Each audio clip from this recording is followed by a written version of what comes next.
And Team Mambasita as the layup drops it. Oh, Vega with a finish.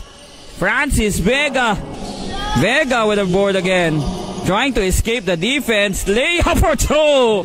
Handsome layup para dito kay Francis Vega. Over.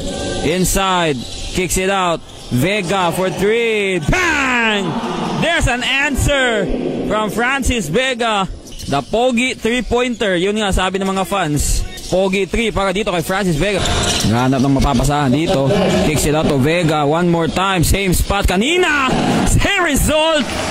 Favorite shot of the day para dito kay Dwight Ramos. Instead, Francis Vega. Take a note of the last name, ladies and gentlemen. Number 75, the pride of Ormoc City.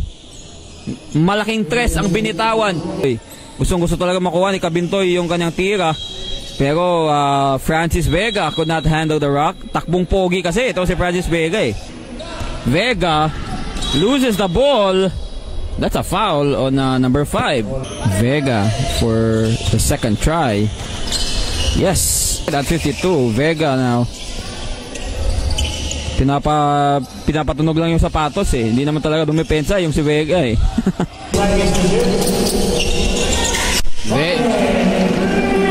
Francis Vega nag-iinit. 3 tres na sa game na ito. Itong si Francis Vega playing inspired basketball. Ika nga nila. Pass inside. Kinamot loses the ball. Scrambling for it. Vega with a steal. Vega. Rebound battle. Mapupunta sa kamay ng mga nakaputi.